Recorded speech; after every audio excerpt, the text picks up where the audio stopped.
History of MMM, how it all began. Starting up of MMM, in 1989, Moscow Executive Committee in Leninsky district registered MMM as a cooperative society. It is in Russia. A few words about the leader. The MMM Cooperative Society was founded by Sergei Mavrodi and was one of the leading computer equipment distributors in Russia.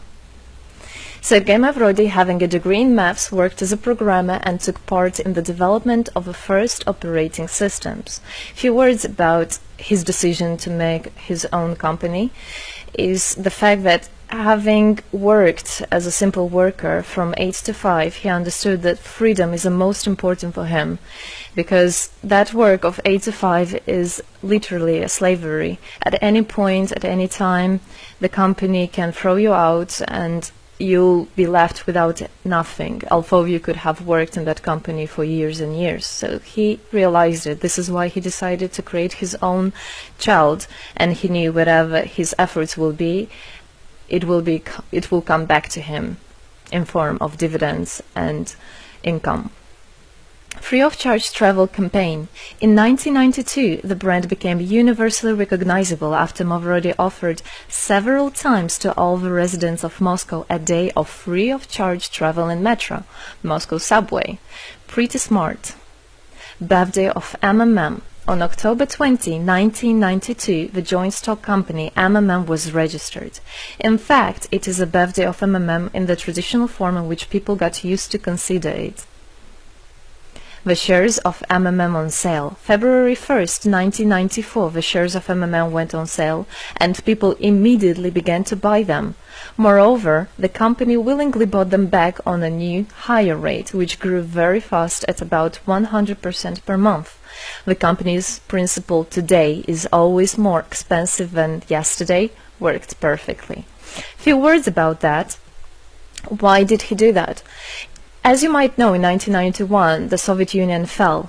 So if until at the time of the Soviet Union, everything that there was in the country, like properties, different companies or whatever that was bringing some goods, was national.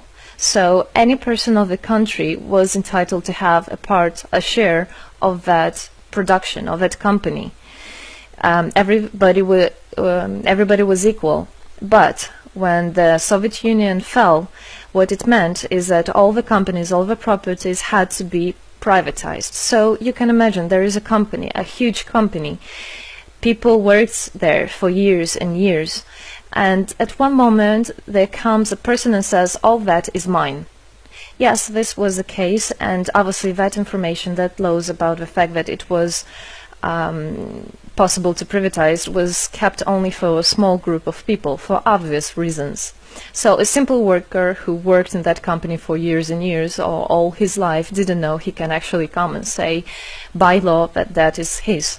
So what genius idea Sergei Mavrodi had is to sell these shares to gather the money of the people, and with this money to buy those companies. So basically, if a person has an MMM share, he would have had an exact share from the company that Sergei Mavrodi bought. For example, a company from oil and gas or something else. Obviously, he knew perfectly which companies are worth it and which companies were not.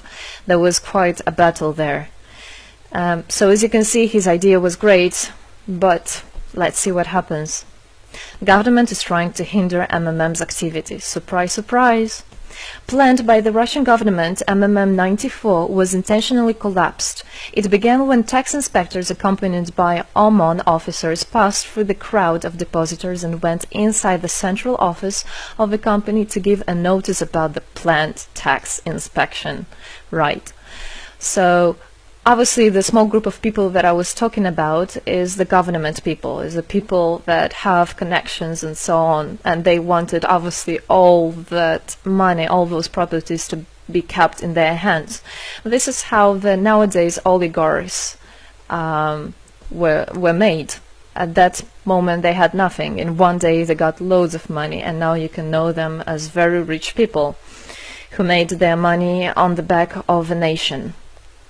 So obviously they did something just to provoke some panic going through the crowd. Obviously, for any financial institution, a panic is really bad. As I remind you, at that time, MMM was selling shares, was a share stock company, let's say. Mavrody's arrest. Sergei Mavrody was arrested on tax evasion charge. Really lame excuse. It wasn't at all like that. What happened, even the person that was in charge with giving the arrest, he told him that there was no other option for them. They had to do something, even though it was illegal what they were doing, but they had to do it as they were afraid of him. Because, as he said, another 2-3 months and in whole Russia there would be no government, no banks, nobody, only Sergei Mavrody, you know, that who holds the money nowadays. This is in charge. So he was arrested, and his arrest was broadcasted live on all TV channels, obviously to show off more, to show people how bad he is, and actually the government didn't do anything wrong. On the same day, there was a storm of the central office of MMM. The company was prescribed to recover 49.9 billion rubles to the budget. Huge money. The question about the money in MMM 94 is open, as no one still can give an answer where it is.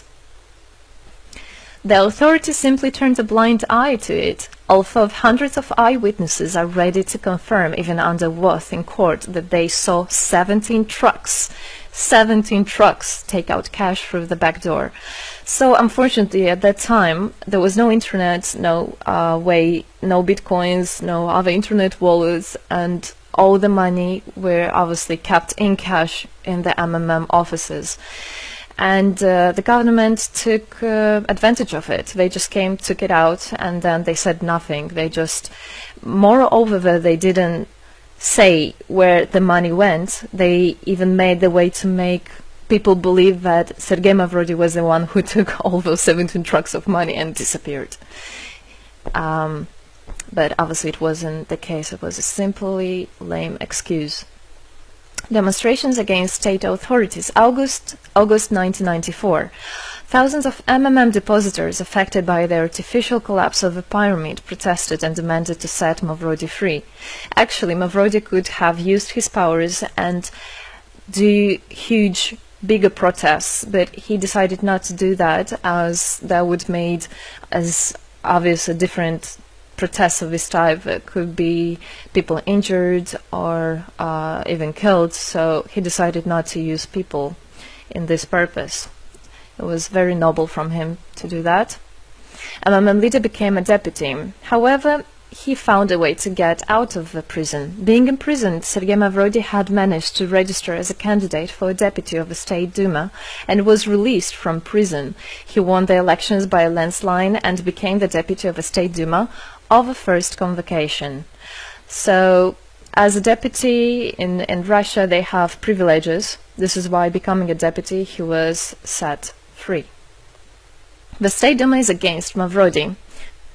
Surprise, surprise! The State Duma deputies deprived Sergei Mavrody of his deputy plenary powers due to his permanent absence at the Duma's meetings. That incident was the only one in New Russia's history.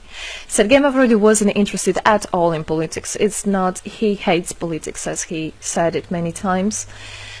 So he became a deputy only for the reason to get out of a prison. That's it. He wasn't interested to go to their meetings, as he himself considered as well the people there as being quite silly and not worthy to spend time with. But this was another lame excuse for them to deprive him by saying that he is absent. A candidate for presidency. The Central Election Commission registered the authorized representatives of the initiative group that had nominated Mavrody as a candidate for the President of Russia, but subsequently rejected a significant part of the signatures in the support of a candidate, and his registration was renounced. So, for obvious reasons, they did that again. They weren't interested into having a fair president, a fair leader on top of their head. Revival of MMM, January 2011. Sergei Mavrody renounced launching a new launching a new project of MMM 2011. Together we change the world.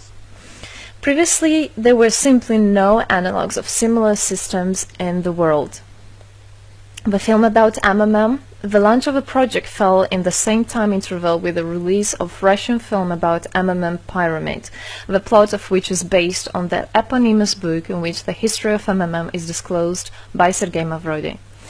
So he wrote a book, and there is a movie which I highly recommend you to watch. You can find it online on YouTube. MMM is building a new, fair financial order. June 2012, the activity of MMM made a lot of banks collapse and a huge outflow of funds from deposit accounts happened. The system numbered more than 35 million members at the time. For obvious reasons, the fight against the system started. It suffered the same fate as MMM 94, eventually collapsed.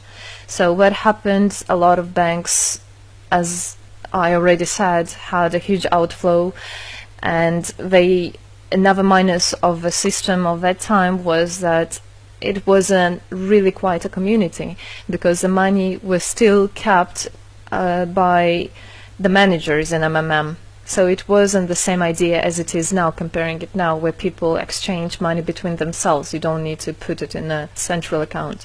At that time there were central accounts, and it was again used by the banks. They simply blocked those accounts that they identified as being of MMM and took all the money away, and that's it. There were no other discussion about that. Again, huge loss of money. People lost a lot of money.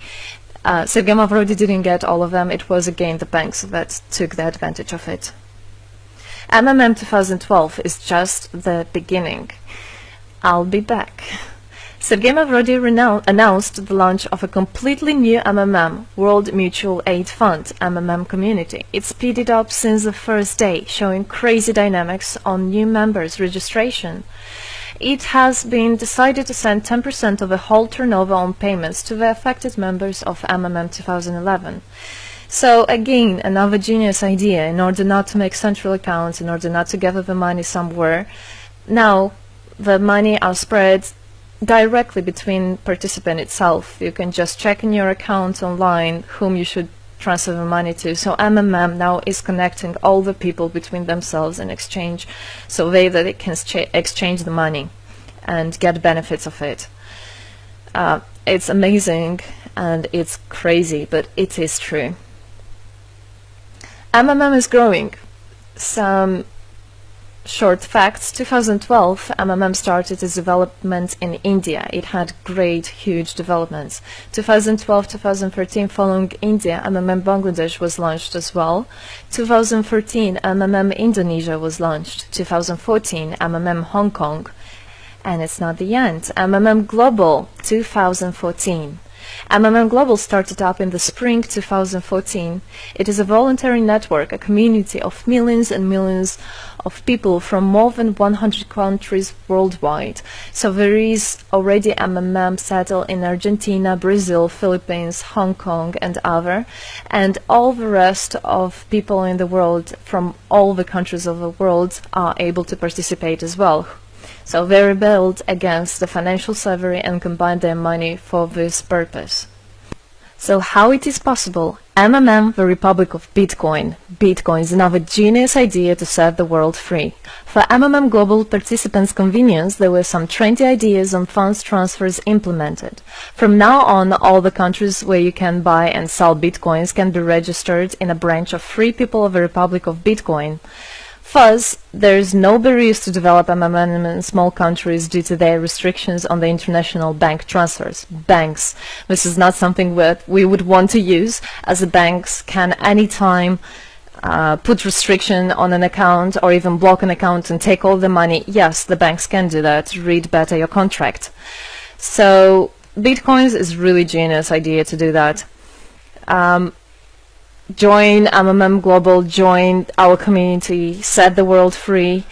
Don't hesitate, don't even think of going back, just go always forward. We are writing the history right here and right now. We are not going to be any more slaves working from 8 to 5, having pennies for that. We want to hold our own money and to get the benefits of it. I don't want a bank to use my money for their own purposes. I want us people, free people, to use our money, to exchange the money when it is needed, and to help each other. This is really a great idea. And join us, write the history here today with us, and together we will indeed change the world.